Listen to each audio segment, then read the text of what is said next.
Hello everyone, welcome back to my YouTube channel. Students, आज मैं आप लोगों के लिए एक ऐसी टॉपिक लेकर आई हूँ जो बहुत इंटरेस्टिंग तो है ही साथ आप लोग इसको स्कूल से पढ़ते आ रहे हैं। और अगर सीबीएसई बोर्ड की बात करें तो ये क्लास 5 से ही एज अ सब्जेक्ट पढ़ाया जाता है। एंड आई एम श्योर जितने भी एजुकेशन बोर्ड हैं उन सब में ही इसे एज अ सब्जेक्ट पढ़ाया जाता है। या फिर आप किसी गवर्नमेंट एग्ज़ाम की प्रिपरेशन कर रहे हैं, या फिर जो है आप एग्रीकल्चर के स्टूडेंट हैं, या फिर जो बैचलर्स ऑफ एजुकेशन जिसको बीएड कहते हैं उसके स्टूडेंट हैं, या फिर जो है इस सब्जेक्ट से ग्रेजुएशन वगैरह में भी, या फिर आप किसी गवर्नमेंट एग्ज़ाम की प्रिपरेशन कर रहे हैं तो भी इस टॉपिक जो है आप लोगों के लिए इम्पॉर्टेंट है। बिकॉज इस टॉपिक से जो है 3 से 4 क्वेश्चन पूछे जाते हैं। ये टॉपिक एक ऐसा टॉपिक है जो मतलब कि ग्रेजुएशन में भी पढ़ाया जाता है, और अगर गवर्नमेंट जॉब की प्रिपरेशन कर रहे हैं उसमें भी एज अ सब्जेक्ट पूछा जाता है। या फिर जो है आप एग्रीकल्चर के स्टूडेंट हैं तो वहाँ भी ग्रेजुएशन में इस सब्जेक्ट को पढ़ाया जाता है, और बहुत सारे एग्ज़ाम में ये एज अ मेन सब्जेक्ट होता है। Yes, it is environmental science और एनवायरमेंट साइंस। स्टूडेंट, स्कूल में ये सब्जेक्ट एज अ ईवीएस पढ़ाया जाता है प्राइमरी क्लास में। फिर जैसे जैसे स्टूडेंट हायर क्लासेस में जाते हैं इस सब्जेक्ट का चैप्टर कुछ साइंस तो कुछ ज्योग्राफी में पढ़ाया जाता है, जैसे कि हो गया रिन्यूएबल रिसोर्सेज वगैरह, नॉन रिन्यूएबल रिसोर्सेज वगैरह हो गए। ये सारी चीज़ें ज्योग्राफी में पढ़ाया जाता है। इस वीडियो में मैं आप लोगों को एक एनवायरनमेंट साइंस की बेसिक्स से इंट्रोडक्शन करवाऊंगी, जैसे what is the definition of environment, what is the definition of environment science, and what are the components of environment. And in addition मैं आप लोगों को नेचुरल रिसोर्सेज के बारे में भी थोड़ा सा बताऊंगी। What are the natural resources and what are the examples of natural resources and on which basis natural resources are classified। And last में मैं आप लोगों को इन्वायरमेंटल डिग्रेडेशन के बारे में भी थोड़ा सा बताऊंगी। स्टूडेंट, मैं ट्राई करती हूँ कि मैं जो भी वीडियो डालूँ वो बाईलैंग्वेज डालूँ, हिंदी इंग्लिश दोनों में करके पढ़ाऊँ। बिकॉज जो है सारे स्टूडेंट्स को हिंदी नहीं आती और सारे स्टूडेंट को इंग्लिश नहीं आती, तो मिक्स करके पढ़ाने की कोशिश करती हूँ। एंड जितने भी इसमें टर्म्स आएंगे, डेफिनेशन आएंगे, उनको ट्राई करूँगी कि हिंदी में भी एक्सप्लेन कर सकूँ और उसकी शुद्ध हिंदी भी बता सकूँ। जैसे कि एनवायरनमेंट को वातावरण कहते हैं और एनवायरमेंटल साइंस को पर्यावरण विज्ञान कहते हैं। तो आज की टॉपिक हमारी पर्यावरण विज्ञान से है।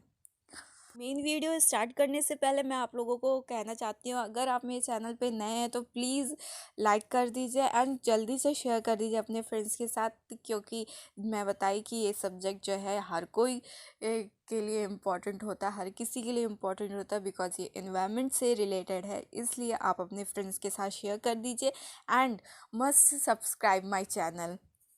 सो स्टार्ट करते हैं अपना video. The word environment derived from two Greek words, that is environ equal to surrounding and ment equal to actioning। Environment शब्द क्या है, दो ग्रीक वर्ड से मिलकर बना है। ये यहाँ स्टूडेंट बेसिक सा क्वेश्चन बन जाता है, कहीं ना कहीं ग्रेजुएशन में मोस्टली बनता है, एग्ज़ाम वगैरह में पूछते हैं कि इन्वायरमेंट किस दो शब्द से मिलके बना है, तो आप लिखेंगे कि दो ग्रीक वर्ड से मिलके बना है। तो वो दो ग्रीक वर्ड कौन से हैं? पहला तो है इन्वायरमेंट। इन्वायर शब्द से बना है। इन्वायर का मतलब होता है सराउंडिंग, हमारे आसपास। सराउंडिंग, हमारे आसपास सराउंडिंग में जो भी चीज़ है उसका मतलब होता है या उसका तात्पर्य इन्वायर से है। और मेंट, मेंट मतलब एक्शनिंग, एक्शन से मतलब है। मीन्स इन्वायरमेंट क्या है, हमारे आसपास सराउंडिंग में जो कुछ भी है, जो कुछ भी एक्शन हो रहा है, वही चीज़ सब कुछ इन्वायरमेंट में आता है। ओके, इन्वायरमेंट की डेफिनेशन बहुत सारी है, अलग अलग साइंटिस्ट भी अपने वे से अपने हिसाब से कह लीजिए, उन्होंने भी डेफिनेशन लिखा है इन्वायरमेंट के बारे में। कुछ डेफिनेशन मैं आप लोगों को बताती हूँ। पहला तो है all the living and non living factor affecting an organism and ultimately determining its form and survival is known as environment. और एक और डेफिनेशन है all the external factor influencing the life and activity of the people, plant and animal. इसके अलावा environment की definition एक और है all the thing including object and circumstances and etc. surrounding us is known as environment। कुल मिला के student environment की डेफिनेशन यही कहती है कि आपके आसपास सराउंडिंग में जो कुछ भी है, इंक्लूडिंग जो है biotic as well as non biotic, और कह लीजिए कि जो है ऑब्जेक्ट हो गया, सर्कमस्टांसेस हो गया, जितनी भी चीज़ें आती हैं सब कुछ मिलके एक इन्वायरमेंट फॉर्म करता है। जैसा फर्स्ट डेफिनेशन लिखा है कि all the living and non living factor, जितने भी लिविंग और नॉन लिविंग फैक्टर हैं जो कि ऑर्गेनिज्म को अफेक्ट करते हैं, उनसे जो कुछ फॉर्म होता है या सर्वाइवल वगैरह होता है तो उसको एनवायरनमेंट ही कहते हैं। मोटा मोटा आप लोग यही समझिए कि एनवायरनमेंट का मतलब होता है सराउंडिंग एक्शन। इन्वायरमेंट में आसपास आपके जो कुछ भी आ रहा है, जो कुछ भी हो रहा है, एक्शन हो रहा है, वही सब मिलकर इन्वायरमेंट होता है। इन्वायरमेंट में क्या होता है, लिविंग फैक्टर भी आते हैं, नॉन लिविंग फैक्टर भी आते हैं। इन्वायरमेंट में wind air, wind, atmosphere, water, animal, plant etcetera सारी चीज़ें इन्वायरमेंट में आती हैं, और यही सारी चीज़ें मिलके एक एनवायरनमेंट फॉर्म करते हैं या कह लीजिए वातावरण बनाते हैं। और next slide is on types of environment. What are the types of environment? जैसा मैं बताया कि एनवायरनमेंट में जो है सब कुछ आता है, हमारे आसपास जितनी भी चीज़ें हैं, जितनी भी एक्शन हो रही है, वो सारी चीज़ें एनवायरनमेंट में आती हैं। तो उसी बेसिस पे एनवायरनमेंट को दो पार्ट में डिवाइड किया गया है। पहला तो है natural biotic and abiotic component. Example है soil, water, air, tree etcetera. And man made. Man made क्या होता है? जो इंसान के द्वारा बनाया जाता है, जो मनुष्य बनाता है, फॉर्म करता है, उसको जो है मैन मेड बोलते हैं। एंड उसके एग्जाम्पल है हाउस हो गया, रोड हो गया, स्कूल, रेलवे वगैरह। ये सारी चीज़ें खुद से नेचुरली तो फॉर्म नहीं होती हैं, ये सारी चीज़ें मैन अपने दम पे, अपने टैलेंट के थ्रू, अपनी मेहनत से ये सारी चीज़ें बनाता है। तो टाइप्स ऑफ एनवायरनमेंट अगर पूछा जाए तो आप लोग लिखेंगे natural, biotic and abiotic component. Naturally जो है जैसे सॉयल हो गया, वाटर हो गया, एयर हो गया, ट्री हो गया, ये सारी चीज़ें मैन नहीं बनाई, ये खुद प्रकृति में खुद से ही फॉर्म हुआ है, और उसके यूज़ करके जो है फिर मैन जो है ये सारी चीज़ें बनाता है, जैसे हाउस हो गया, रोड हो गया, स्कूल हो गया, रेलवे हो गया। तो इस बेसिस पे एनवायरनमेंट को टू पार्ट में डिवाइड किया गया है। अब हम लोग अपने नेक्स्ट स्लाइड पे आते हैं, जो कि इन्वायरमेंटल साइंस। हम लोग इन्वायरमेंट पढ़ लिए। इन्वायरमेंट क्या है? इन्वायरमेंट हमारे आसपास जितनी भी चीज़ें, जितना भी एक्शन हो रहा है, वो सब इन्वायरमेंट है। दूसरे स्लाइड में हम लोग क्या पढ़ा? Types of environment. इन्वायरमेंट में सारी चीज़ें तो आती हैं, लेकिन उसमें कुछ नेचुरल, बायोटिक एंड एबायोटिक, और कुछ चीज़ें ऐसी होती है जो मैन के द्वारा बनाई जाती हैं, मनुष्यों के द्वारा। अब हमारी डेफिनेशन इन्वायरमेंटल साइंस पे है, तो चलिए उसकी डेफिनेशन देख लेते हैं। The systemic and scientific study of our environment and our role in it. This branch includes the knowledge of pure science and to some extent social science. जो systematic और साइंटिफिक लेवल की जो study होती है environment की, मतलब कि environment के बारे में जो साइंटिस्ट वगैरह स्टडी करते हैं या साइंस के थ्रू स्टडी करते हैं, उनके बारे में रिसर्च किया जाता है कि ये है तो क्यों है, और फिर ये किन चीज़ों से मिलके बना है। ये सारी चीज़ें जो इन्वायरमेंट की साइंटिफिक स्टडी की जाती है, उसी को जो है इन्वायरमेंटल साइंस कहते हैं। या फिर कह लीजिए ये एक ऐसा ब्रांच है जो कि इंक्लूड करता है knowledge of pure science and some extend to social science. Social science मैं बताई आप लोगों को, जैसे कि रिन्यूएबल रिसोर्स वगैरह हो गए, नॉन रिन्यूएबल हो गए, एंड उनके renewable source of energy etcetera, ये सारी चीज़ें सोशल साइंस से रिलेट करती है। अदर डेफिनेशन देख लेते हैं। It is the interaction between the physical, chemical and biological component of the nature.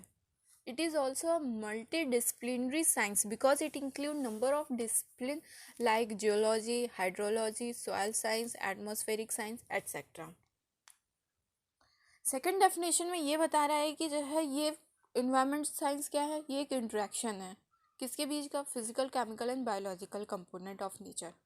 Nature क्या है, सराउंडिंग क्या है, इन्वायरमेंट क्या है, ये सारी चीज़ जो हमारे आसपास हो रही हैं, हमारे आसपास जो मौजूद है, कुछ नेचुरल और कुछ मैन मेड चीज़ें. ये सारी चीज़ें, नेचुरल जो चीज़ें हैं वो भी जो है फिज़िकल, केमिकल और बायोलॉजिकल कंपोनेंट से मिलके बनता है या बना हुआ है. इसलिए इस डेफिनेशन में ये कहा गया है कि एक इंट्रैक्शन है physical, chemical and biological component के बीच का.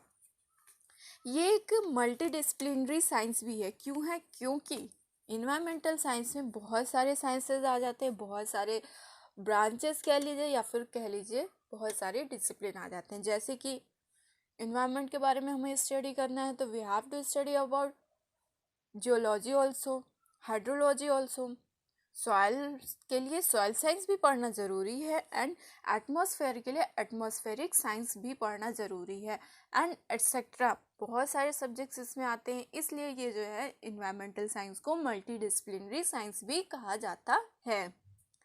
स्टूडेंट, ये डेफिनेशन जो सेकंड वाली ये बहुत मतलब कि ज़्यादा कॉमन कह लीजिए या फिर जो है यूज़ की जाती है एज अ स्टूडेंट को बताने के लिए, इसलिए ये सबसे बेस्ट डेफिनेशन मुझे लगती है.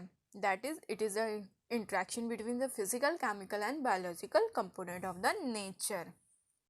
इन्वायरमेंट्स के बारे में हम लोग पढ़ लिए. इन्वायरमेंट को हिंदी में पर्यावरण कहते हैं. वह प्राकृतिक संसार जैसे कि भूमि हो गया, वायु हो गया, जल हो गया, जिसमें लोग, पशु और पौधे रहते हैं, उसी को पर्यावरण कहते हैं. इन्वायरमेंट साइंस को क्या बोलते हैं हिंदी में, मैं बताई थी अभी आप लोगों को स्टार्टिंग में, पर्यावरण जीवनी.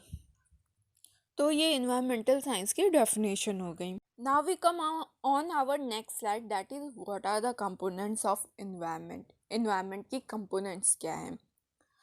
4 मेजर कंपोनेंट्स हैं. एटमॉस्फेयर और द एयर, लिथोस्फेयर और द रॉक्स, हाइड्रोस्फेयर और द वाटर, एंड बायोस्फेयर और the living component of the environment.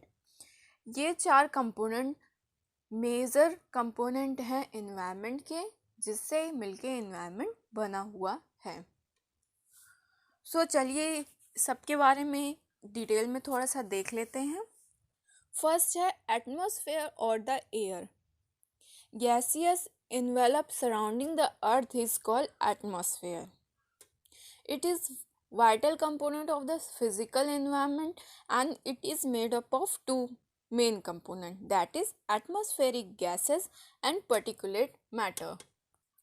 जितने भी गैसेस इन्वेलप है हमारे अर्थ के आसपास सराउंडिंग में, उनको एटमॉस्फेयर हम कहते हैं.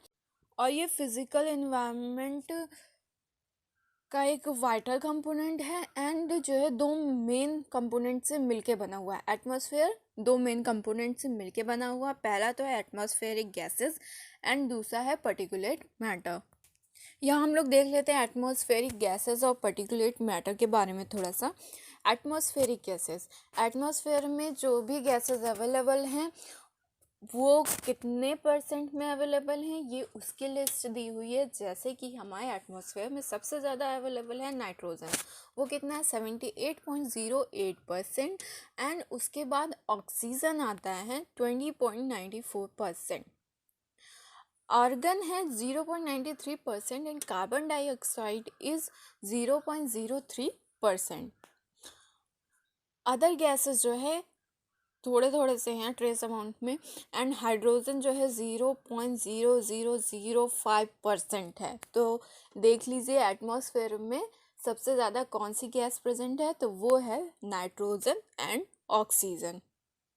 स्टूडेंट, ये बेसिक सा क्वेश्चन है, किसी भी एग्ज़ाम में in general, whether you are in graduation or you are a science student or you are in school also, means class 5 to class 12, common सा क्वेश्चन ये पूछ लिया जाता है what is the percentage of nitrogen and oxygen. तो आप लोग यहाँ से उसको देख लीजिए कि नाइट्रोजन और ऑक्सीजन के परसेंटेज कितना है। एंड सेकेंड जो था पर्टिकुलेट मैटर था। पर्टिकुलेट मैटर में सॉलिड पार्टिकल्स आ जाते हैं और दूसरा लिक्विड पार्टिकल्स आ जाते हैं। सॉलिड पार्टिकल हो गया जैसे कि डस्ट हो गया, स्मोक हो गया। डस्ट क्या है? धूल वगैरह जितनी भी होती हैं वो सब। और लिक्विड पार्टिकल में फ्यूम्स एंड मिस्ट आ गए। ये दोनों पर्टिकुलेट मैटर में आता है।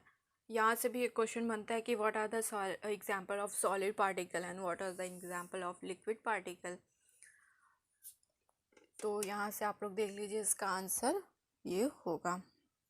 हम लोग क्या पढ़े अपने प्रीवियस स्लाइड में? हम लोग प्रीवियस स्लाइड में एटमॉस्फेयर के बारे में पढ़े हैं और एटमॉस्फेरिक गैसेस के बारे में पढ़े हैं। तो एटमॉस्फेयर जो हमारा है वो जो है कुछ जोन से मिलकर बना है, या कह लीजिए कुछ लेयर से मिलकर बना है एटमॉस्फेयर। तो उन जोन्स के बारे में हम लोग इस स्लाइड में पढ़ेंगे। तो चलिए देख लेते हैं कुछ इम्पॉर्टेंट जोन्स ऑफ एटमॉस्फेयर। पहला है ट्रोपोस्फेयर।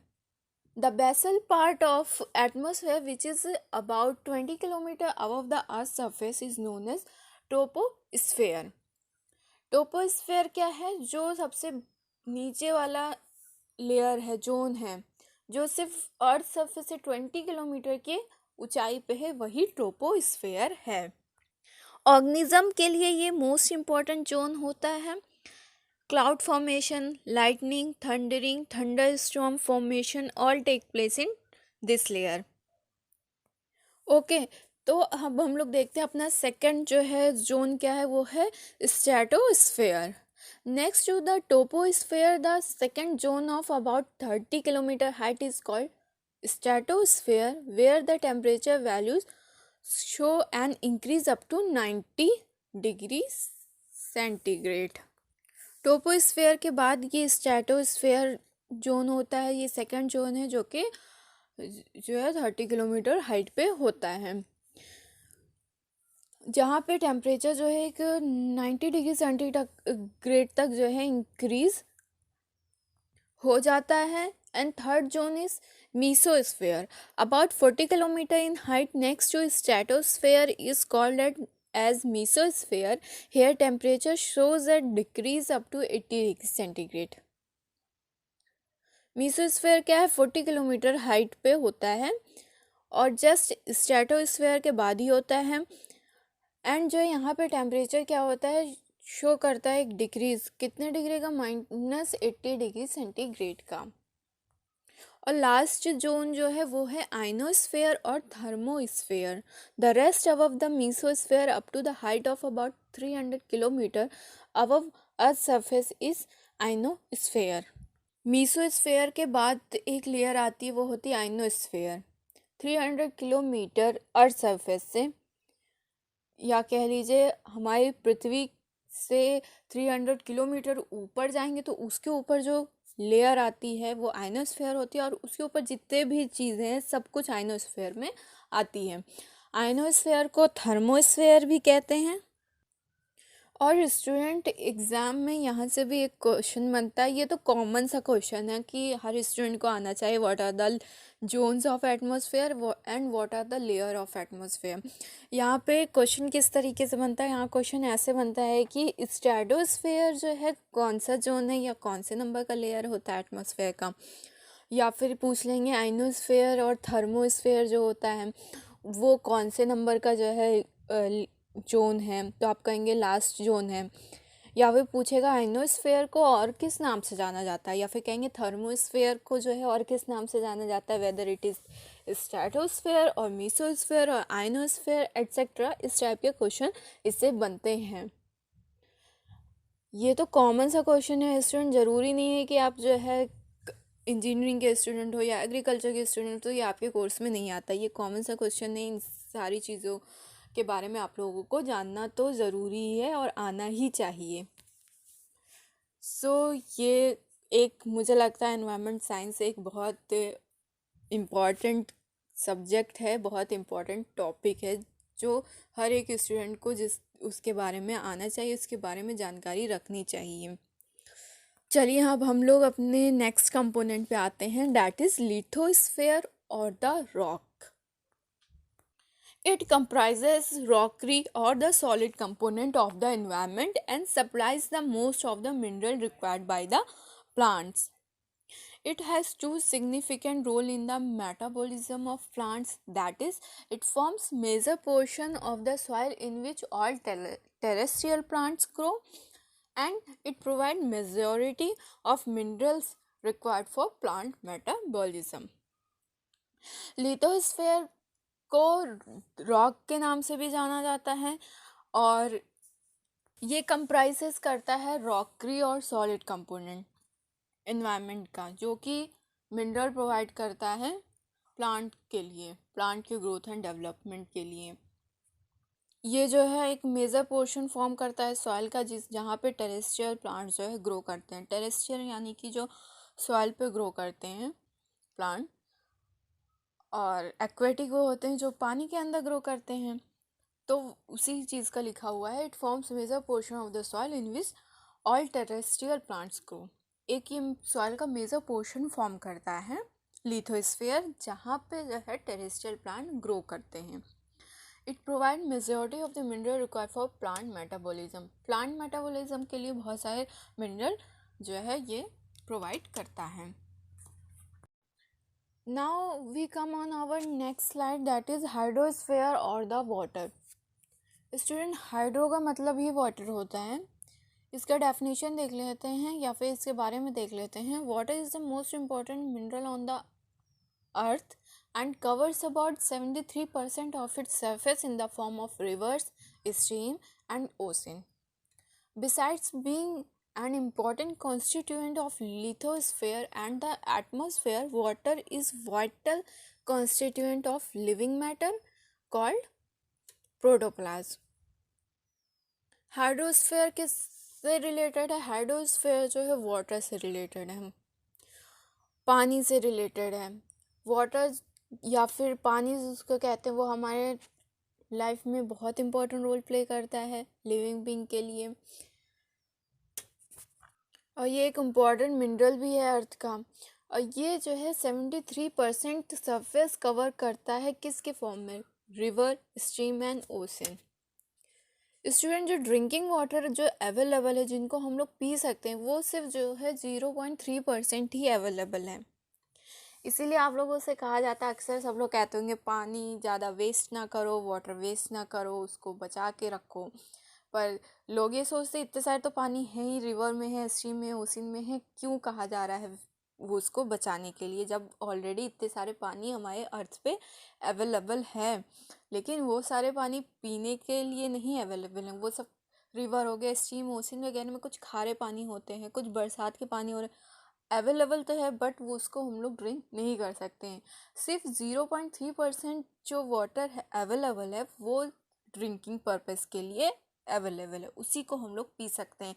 इसीलिए आप लोगों से कहा जाता है कि प्लीज़ जो है पानी को सेव करिए, सेव वाटर सेव लाइफ। ये जो है स्लोगन कहा जाता है ना कि सेव वाटर सेव लाइफ, तो इसीलिए कहा जाता है। Now we come on our last component of environment, that is biosphere or the living component. The planet Earth along with the atmosphere, that is air, land, water, that sustain life is known as biosphere. It is the highest level of organization involving living organism. Biosphere में क्या आता है? सारे living component आ जाते हैं, including air, land, water, ये सारी चीज़ें। इसीलिए कहा गया पहली लाइन में, the planet earth along with the atmosphere. Planet earth atmosphere के साथ, जो कि इंक्लूड करते हैं, एटमॉस्फेयर में क्या आता है? एयर आता है। अर्थ पे क्या है? लैंड है, वाटर है, ये सारी चीज़ें जो कि लाइफ सस्टेन करती हैं।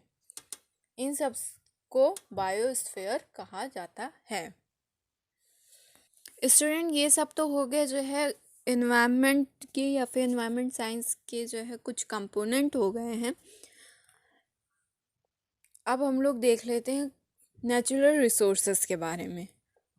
What is the definition of natural resource और what is natural resource. Natural resources are those resources that exist without any action of humankind. On Earth, it includes sunlight, atmosphere, water, land, including all minerals, along with all vegetations and animal life. Natural resource क्या है?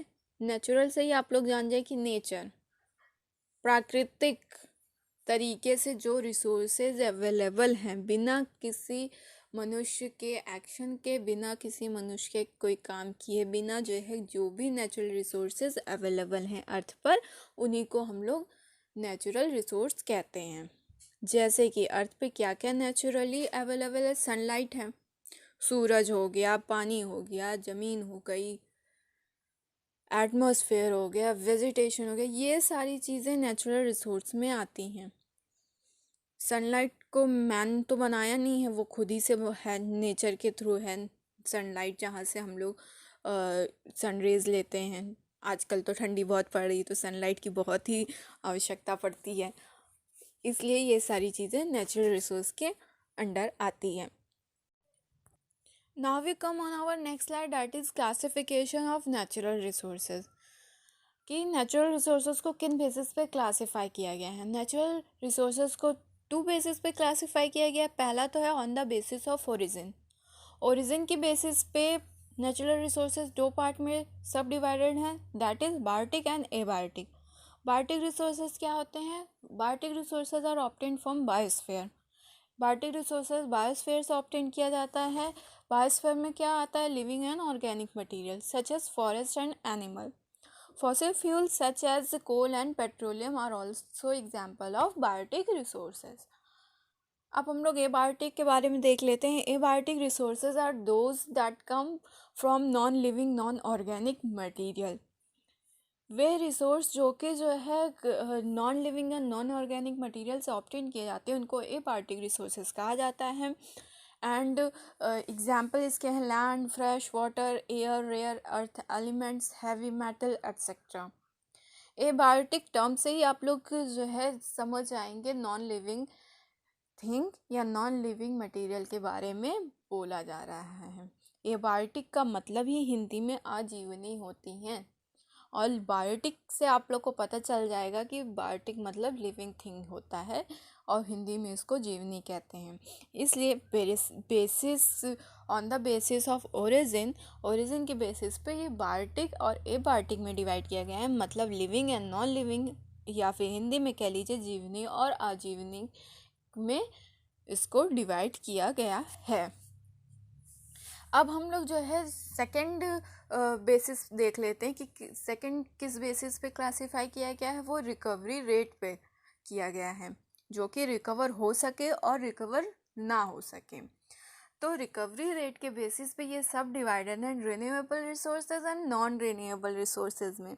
Renewable resource को देख लें. Renewable resource is a natural resource. एक renewable resource क्या है? एक natural resource है विच will replenish to replace the portion depleted by uses and consumption. Renewable resources को हिंदी में क्या बोला जाता है? हिंदी में नवीकरणीय संसाधन बोला जाता है.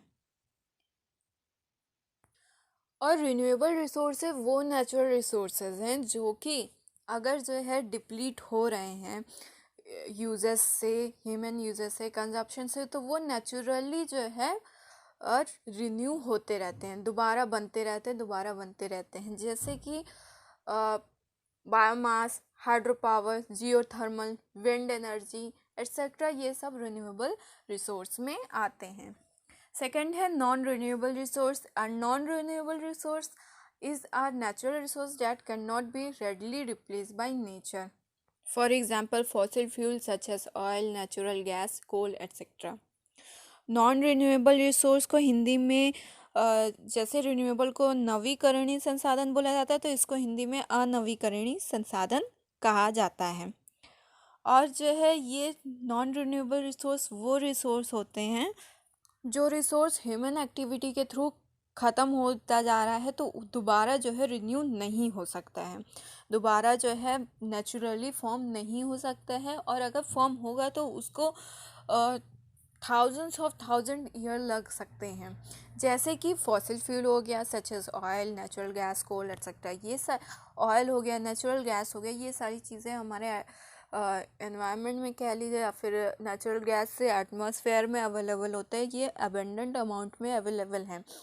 अगर ये ख़त्म हो जाता है, जैसे कि ऑयल अवेलेबल है, वो अगर ख़त्म हो जाता है तो दोबारा नेचुरली ऑब्टेन नहीं हो सकता है, जो है रिन्यू नहीं हो सकता है, रिप्लेनिश नहीं हो सकता है। और अगर होगा भी तो उसको होने में जो है बहुत थाउजेंड्स ऑफ ईयर लग सकते हैं या फिर लगते हैं, ये कह लीजिए। तो ये रिन्यूएबल रिसोर्सेज हैं और नॉन रिन्यूएबल रिसोर्स हैं। रिकवरी रेट के बेसिस पे नेचुरल रिसोर्स को दो पार्ट में डिवाइड किया गया है, that is renewable resource and non renewable resource.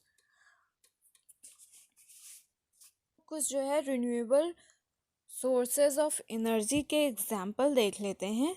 कुछ एग्जाम्पल हैं ऐसे: solar energy, wind energy, hydrothermal energy, tidal energy, geothermal and biomass. Non-renewable sources of energy are as follows: coal, oil, natural gases, nuclear energy, etc. These are non-renewable source of energy. Now we come on our last slide, that is environmental degradation. Environmental degradation क्या है, इसका definition क्या है और environmental degradation होता क्या है, आइए इसको देख लेते हैं। It is defined as any change or disturbance to the environment perceived to be deleterious or undesirable. It is the deterioration of the environment through depletion of resources such as air, water, soil. The destruction of ecosystem, habitat destruction, the extinction of wildlife, and pollution are also come under this. It comes under many types, like when natural habitats are destroyed or natural resources are depleted, the environment is degraded. Environmental degradation से तात्पर्य क्या है? इससे ये तात्पर्य है कि जो कोई भी इन्वायरमेंट में जो है डिटोरेशन होना, डिप्लीशन होना नेचुरल रिसोर्सेज का ही इन्वायरमेंटल डिग्रेडेशन कहलाता है। और ये इन्वायरमेंटल डिग्रेडेशन नेचुरली हो रहा है या फिर जो है मैन के द्वारा हो रहा हो, इसी को इन्वायरमेंटल डिग्रेडेशन कहते हैं। कोई भी चेंज, कोई भी डिस्टर्बेंस जो इन्वायरमेंट में हो रहा है, जैसे कि डिस्ट्रक्शन ऑफ इकोसिस्टम हो गया, हैबिटेट डिस्ट्रक्शन हो गया, extension of the wild life, one जीवन में जो है उसको क्या बोलेंगे, डिटोरेशन होना, उनके लाइफ पे अफेक्ट करना। जैसे बहुत सारे एनिमल्स ऐसे हैं या फिर बहुत सारे प्लांट की स्पीसीज़ ऐसे हैं जो एक्सटिंक्ट होती जा रही हैं, ख़त्म होती जा रही हैं, विलुप्त होती जा रही हैं। और जो है अगर कुछ एनिमल्स वगैरह अगर उनकी स्पीसीज़ है विलुप्त हो जाएंगी एक बार, तो फिर जो है दोबारा जो है उस स्पीसीज़ को प्राप्त नहीं किया जा सकता है। इसलिए ऐसे एक्सटिंक्शन होना वाइल्ड लाइफ में या फिर एक्सटिंक्ट एनिमल जो है उनको कंजर्व किया जाता है, उनको प्रोटेक्ट किया जाता है फ्यूचर के लिए। एक एग्जांपल के तौर पे मैं बताऊंगी कि एग्रीकल्चर के थ्रू कैसे एनवायरनमेंट डिग्रेडेट होता है। जैसे कि स्लैश एंड बर्न एग्रीकल्चर है, जिसमें जो फार्मर्स होते हैं, जो माइग्रेटर होते हैं, जो एक स्थान पे रुकते हैं, वहाँ पे लैंड को बर्न करते हैं, खेती करते हैं, वहाँ पे कुछ समय के लिए रहते हैं और फिर वहाँ से मूव कर जाते हैं। ऐसे वो मूव करते रहते हैं हमेशा ही, और वहाँ पे एनिमल वगैरह भी चराते हैं। फिर कुछ समय बाद फिर दूसरे पोजीशन से तीसरी पोजीशन मूव कर जाते हैं। ऐसे इनकी लाइफ साइकिल चलती रहती है, इनका ऐसे ही चलता रहता है रोज़ डे टू डे लाइफ में। तो फिर स्लैश एंड बर्न एग्रीकल्चर से एनवायरमेंटल डिग्रेडेशन कैसे रिलेट करता है? स्लैश एंड बर्न एग्रीकल्चर में जो है, जब फार्मर एक लैंड पे रुकता है और वहाँ को जला करके उस लैंड को जला रहा है तो बहुत सारे पोल्यूशन, धुआं उठ रहा है तो पोल्यूशन हो रहा है, उससे एयर इफेक्ट हो रहा है। दूसरा, जला रहे हैं वहाँ पे जो है क्या बोलते हैं, आसपास जितने पेड़ पौधे हैं वो जल रहे हैं, वो प्लांट ख़त्म हो जा रहा है। और तीसरा जो है क्या बोलते हैं, लैंड, जब वो मूव करने से पहले उस लैंड को जला के जाते हैं तो वो लैंड दोबारा फर्टाइल नहीं रहती कि उस पर दोबारा कोई खेती कर सके या फिर जो है कोई क्रॉप उगा सके। इसलिए एग्रीकल्चर में जो स्लैश एंड बर्न एग्रीकल्चर है, इसके थ्रू भी इन्वायरमेंट डिक्लेरेट होता है। स्टूडेंट्स, लास्ट में मैं आपसे यही कहूँगी, अगर मेरी वीडियो आप लोगों को अच्छी लगी हो तो फिर प्लीज़ इस वीडियो को लाइक करिए और ज़्यादा से ज़्यादा शेयर करिए, बिकॉज़ आप शेयर करते हैं और अगर लाइक करते हैं तो मुझे मोटिवेशन मिलती है और अच्छे अच्छे वीडियोस बनाने के लिए। And must subscribe my channel also. Thank you.